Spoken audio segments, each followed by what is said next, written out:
زرقا کے زمین پر گرتے ہی کمرے میں ایک لمحے کے لیے عجیب سی خاموشی چھا گئی، جیسے ہوا رک گئی ہو۔ مجاہدی چند لمحے اسے گھورتا رہا۔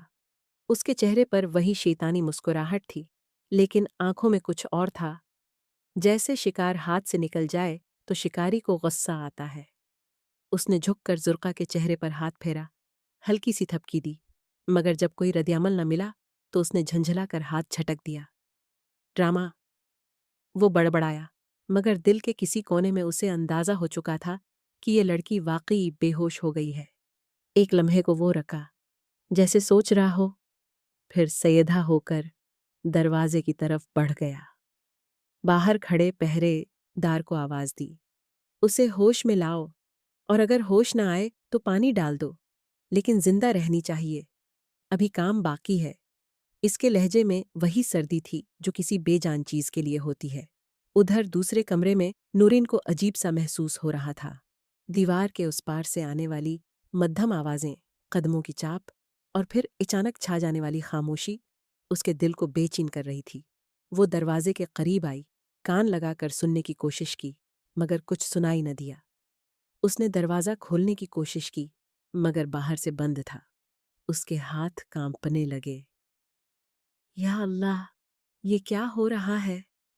اس نے دھیمی آواز میں خود سے کہا۔ دل بار بار رافیل کا سوچ رہا تھا کہ کاش وہ یہاں ہوتا، کاش وہ جان پاتا کہ اس کی ماں اور بہن کس حال میں ہیں، مگر وہ تو دور شہر میں اپنی کتابوں میں گم اس طوفان سے بے خبر تھا۔ حویلی میں اس رات ایک عجیب سا سکوت تھا، لیکن یہ وہ سکوت نہیں تھا جو سکون دیتا ہے۔ یہ وہ خاموشی تھی جو کسی بڑے طوفان سے پہلے آتی ہے۔ ارم چوہدری اپنے کمرے میں بیٹھی تھی، آنکھیں سوجی ہوئی، بال بکھرے ہوئے، اور چہرہ بے جان۔ اس نے کئی گھنٹوں سے کچھ نہیں کھایا تھا، نہ کسی سے بات کی، بس ایک ہی خیال بار بار اس کے ذہن میں آ رہا تھا، رافیل۔ اس کا دل عجیب طرح سے گھبرا رہا تھا، جیسے کچھ غلط ہونے لگا، اور بہت غلط، لیکن وہ جان نہیں پا رہی تھی کہ کیا۔ اس نے دروازے کی طرف دیکھا، جو باہر سے بند تھا۔ اس کے لب ہلے، مگر آواز نہ نکلی۔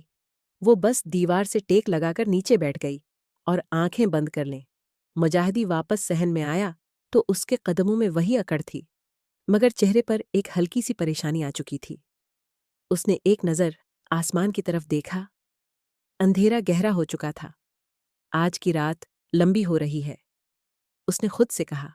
پھر اس کی نظر دوسرے کمرے کے دروازے پر پڑی، جہاں نورین تھی۔ مجاہدی کے لبوں پر ایک بار پھر وہی مسکراہٹ آئی، مگر اس بار کچھ زیادہ خطرناک۔ وہ آہستہ آہستہ اس دروازے کی طرف بڑھا گیا۔ اندر نورین کو قدموں کی آواز سنائی دی۔ اس کا دل زور زور سے دھڑکنے لگا۔ اس نے خود کو پیچھے ہٹایا، جیسے دیوار میں سمٹ جانا چاہتی ہو۔ دروازہ کھلا اور مجاہدی اندر داخل ہوا۔ دونوں کی نظریں ایک لمحے کے لیے ٹکرائیں۔ نورین کی آنکھوں میں خوف تھا، خالص بے آواز خوف، اور مجاہدی کی آنکھوں میں سرد کھیل۔ تمہاری بیٹی تو بڑی جلدی ہمت ہار گئی، اس نے ہلکی سی ہنسی کے ساتھ کہا۔ نورین کے ہونٹ کانپے، مگر اس نے خود کو سنبھالا۔ ہم نے کچھ نہیں کیا، ہمیں جانے دو۔ اس کی آواز کمزور تھی، مگر اس میں ایک سچائی تھی جو چیخ رہی تھی۔ مجاہدی چند قدم اور آگے بڑھا۔ یہ بات تم اپنے بیٹے کو جا کر بتانا، اس نے جھک کر اس کے قریب آتے ہوئے کہا۔ اگر وہ تمہیں لینے آیا تو۔ اس کی بات ادھوری رہ گئی، مگر اس ادھورے جملے میں ہی وہ سب کچھ تھا جو نورین کو اندر تک ہلا گیا۔ وہ ایک قدم پیچھے ہٹی، پھر دوسرا، یہاں تک کہ دیوار سے جا لگی، اور اسی لمحے کہیں دور شہر کی ایک خاموش سڑک پر رافیل اچانک رک گیا۔ اس کے دل میں ایک عجیب سی بے چینی چل رہی تھی، جیسے کسی نے اسے پکارا ہو۔ اس نے پیچھے مڑ کر دیکھا، مگر وہاں کوئی نہیں تھا۔ اس نے سر جھٹکا، خود کو سنبھالا، اور دوبارہ چلنے لگا۔ اسے کیا خبر تھی کہ اس کے پیچھے گاؤں میں اس کی دنیا بکھر رہی ہے۔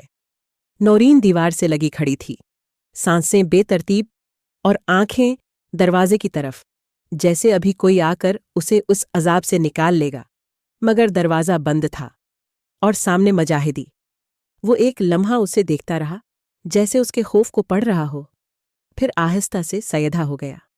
ڈرو مت، اس نے عجیب سی نرمی سے کہا، لیکن اس نرمی میں بھی ایک زہر چھپا ہوا تھا۔ جب تک تم سمجھداری سے کام لوگی، تمہیں کچھ نہیں ہوگا۔ نورین نے سر ہلایا، مگر اس کے ہاتھ اب بھی کانپ رہے تھے۔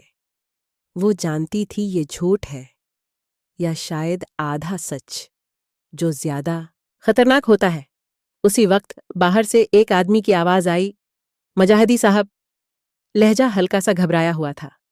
مجاہدی نے ناگواری سے دروازے کی طرف دیکھا، جیسے کسی نے اس کا مزہ خراب کر دیا ہو۔ کیا ہے؟ اس نے کھردرے لہجے میں پوچھا۔ باہر والے نے دھیمی آواز میں کہا، حویلی سے پیغام آیا ہے۔ یہ سنتے ہی مجاہدی کے چہرے پر ایک سنجیدگی آ گئی۔ اس نے ایک لمحے کے لیے نورین کی طرف دیکھا، پھر دروازے کی طرف بڑھ گیا۔ جاتے جاتے اس نے کہا، کوئی چلاکی نہ دکھانا ورنہ برا ہوگا، اور دروازہ بند کر کے باہر نکل گیا۔ نورین نے جیسے ہی اس کے قدموں کی آواز دور ہوتی محسوس کی، اس نے ایک لمبی سانس لی، مگر یہ سکون چند لمحوں کا ہی تھا۔ وہ فوراً زرقہ کے بارے میں سوچنے لگی۔ یا اللہ، وہ ٹھیک ہو۔ اس کے دل میں ایک خوفناک خیال آیا، مگر اس نے فوراً اسے جھٹک دیا۔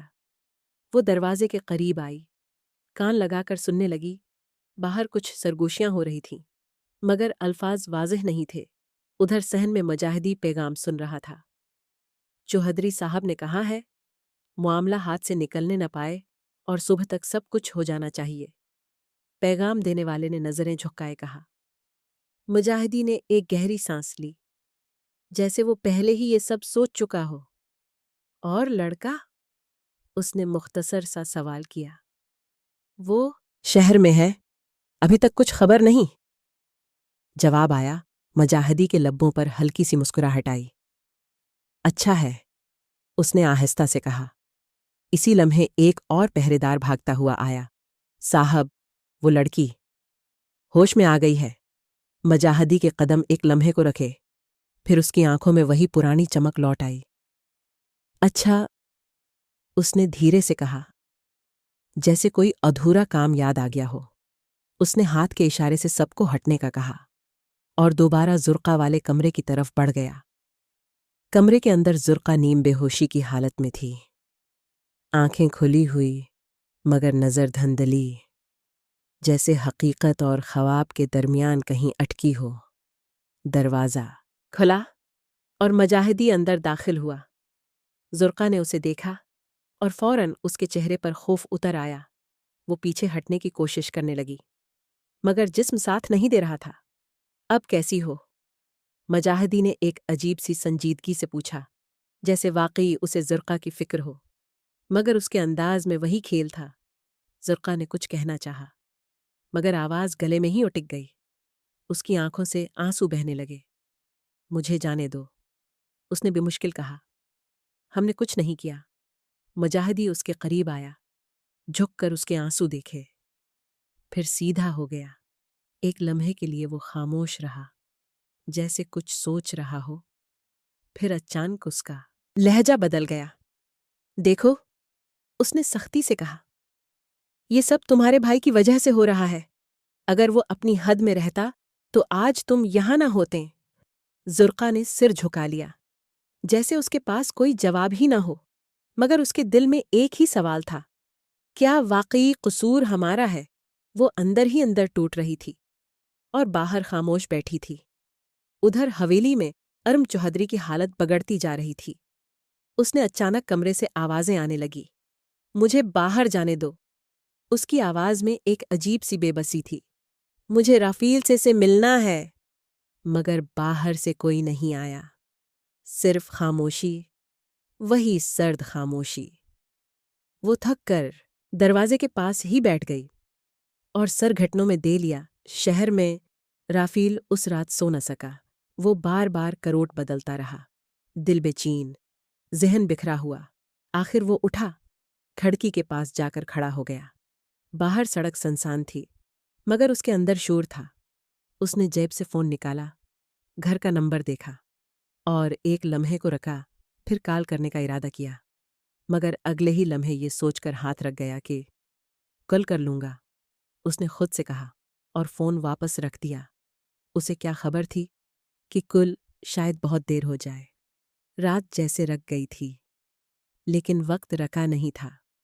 ہر لمحہ کسی نہ کسی کے لیے کچھ چھین رہا تھا۔ فارم ہاؤس کے اندر وہی گھٹن، وہی سناٹا، اور کہیں کہیں دبے قدموں کی آوازیں۔ زرقا اب پوری طرح ہوش میں تھی، مگر اس کا جسم اب بھی کانپ رہا تھا۔ وہ دیوار کے ساتھ لگی بیٹھی تھی، گھٹنوں کو سینے سے لگائے، جیسے خود کو سمیٹ کر غائب ہو جانا چاہتی ہو۔ دروازہ بند تھا، مگر اس کے دل میں اب ایک اور دروازہ کھل چکا تھا، خوف کا دروازہ جو بند نہیں ہو رہا تھا۔ اچانک باہر کچھ شور ہوا، پہلے دھیمی آوازیں، پھر کسی کے تیز قدموں کی چاپ، اور پھر ایک جھٹکے سے دروازہ کھلا۔ زرقا چونک کر سیدھی ہو گئی۔ دروازے پر مجاہدی نہیں تھا، بلکہ وہی پہرے دار کھڑا تھا۔ اس کا چہرہ بدلا ہوا تھا، جیسے کوئی بات اندر ہی اندر اسے کھا رہی ہو۔ چلو، اس نے مختصر سا کہا۔ زرقا نے کچھ سمجھنے کی کوشش کی، مگر سوال کرنے کی ہمت نہیں ہوئی۔ وہ آہستہ آہستہ کھڑی ہوئی، قدم لڑکھڑا رہے تھے، مگر وہ چل پڑی۔ ادھر نورین کے کمرے کا دروازہ بھی کھولا گیا۔ وہ فوراً باہر آئی، اور جیسے ہی اس کی نظر زرقا پر پڑی، وہ اس کی طرف لپکی۔ دونوں ایک دوسرے سے لپٹ گئیں، جیسے کئی سال بعد ملی ہوں۔ نورین کی آنکھوں میں آنسو تھے۔ تم ٹھیک ہو؟ اس نے کانپتی آواز میں پوچھا۔ زرقا نے کچھ نہیں کہا، بس سر ہلا دیا، مگر اس کی خاموشی ہی سب کچھ کہہ رہی تھی۔ دونوں کو صحن میں لے جایا گیا، جہاں مجاہدی کھڑا تھا، مگر اس بار اس کے چہرے پر وہی پرانی مسکراہٹ نہیں تھی، کچھ بدلا ہوا تھا۔ گاڑی نکالو، اس نے سخت لہجے میں کہا۔ پہرے داروں نے ایک دوسرے کی طرف دیکھا، جیسے وہ بھی حیران ہوں۔ انہیں چھوڑنا ہے، اس نے اگلا جملہ کہا تو ایک لمحے کے لیے فضا میں سکوت چھا گیا۔ زرقا اور نورین دونوں نے حیرت سے اس کی طرف دیکھا، جیسے یقین نہ آئے۔ نورین کے لب ہلے۔ ہمیں چھوڑ رہے ہو؟ اس نے آہستہ سے پوچھا۔ مجاہدی نے ایک لمحے کے لیے اس کی طرف دیکھا، پھر نظریں ہٹا لیں۔ تمہاری قسمت اچھی ہے، اس نے بس اتنا کہا اور مڑ گیا۔ چند ہی لمحوں بعد گاڑی فارم ہاؤس سے نکل چکی تھی۔ زرقا اور نورین پچھلی سیٹ پر بیٹھی تھیں، خاموش، ایک دوسرے کا ہاتھ تھامے، جیسے ابھی بھی یقین نہ ہو کہ وہ اس جگہ سے نکل آئی ہیں۔ راستہ سنسان تھا، رات گہری، مگر ان کے اندر کا خوف ابھی ختم نہیں ہوا تھا۔ ہر موڑ پر لگتا تھا جیسے کچھ پھر ہونے والا ہے، جیسے یہ سب ایک دھوکہ ہو۔ ادھر حویلی میں صبح ہونے سے پہلے ہی ہلچل شروع ہو گئی تھی۔ مینا بیگم کے چہرے پر عجیب سی بے چینی تھی۔ وہ بار بار صحن میں آ کر دیکھتے، پھر واپس چلی جاتے۔ چوہدری صاحب بھی غیر معمولی طور پر خاموش تھے۔ اس کی آنکھوں میں نیند نہیں تھی، بلکہ ایک عجیب سا بوجھ تھا۔ شاید وہ خود بھی سمجھ نہیں پا رہا تھا کہ اس نے کیا کر دیا ہے، یا شاید وہ سمجھ کر بھی ماننا نہیں چاہتا تھا۔ ارم چوہدری نے رات بھر آنکھ نہیں جھپکی۔ جیسے ہی باہر ہلکی سی روشنی پھیلی، اس نے پھر دروازہ کھٹکھٹانا شروع کر دیا۔ اس بار اس کی آواز میں ضد تھی۔ مجھے باہر نکالو، اس نے زور سے کہا۔ مجھے سب پتہ ہے۔ چوہدری صاحب نے ملازمہ کو بھیجا اور کہا، دروازہ کھول دو۔ اس نے جا کر دروازہ کھولا اور ارم باہر آ گئی۔ اس کے قدم تیز تھے، آنکھیں سرخ اور چہرہ خاموش۔ وہ سیدھی اپنے باپ کے سامنے جا کر کھڑی ہو گئی۔ آپ نے کیا کیا ہے؟ اس نے بغیر کسی تمہید کے پوچھا۔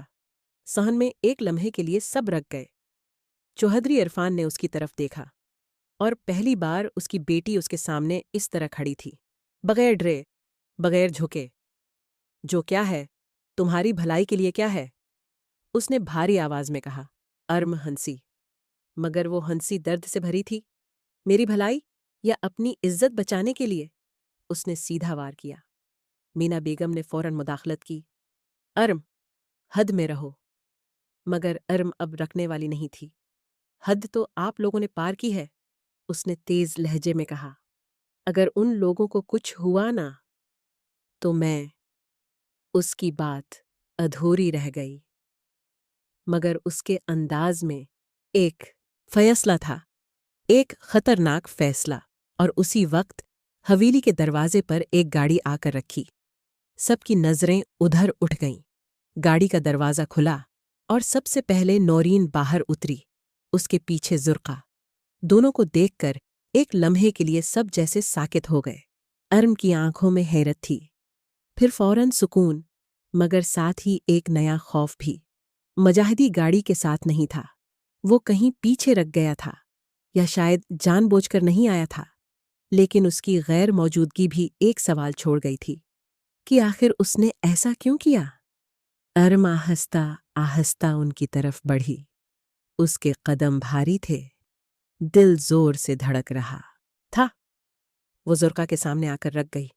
دونوں کی نظریں ملیں، اور اس ایک نظر میں بہت کچھ تھا، سوال، جواب، درد، اور ایک ایسا رشتہ جو اب پہلے جیسا نہیں رہنے والا تھا۔ چوہدری صاحب نے جب یہ سب دیکھا تو فوراً حکم دیا کہ نورین اور زرقا کو واپس فارم میں بند کر دو۔ ملازموں نے فوراً دونوں کو پکڑ کر گاڑی میں پھینکا اور فارم ہاؤس لے جا کر کمرے میں بند کر دیا۔ مجاہدی پتہ نہیں کہا سے ٹپک پڑا تھا۔ اس نے دروازہ کھولا اور زرقا والے کمرے میں داخل ہو گیا۔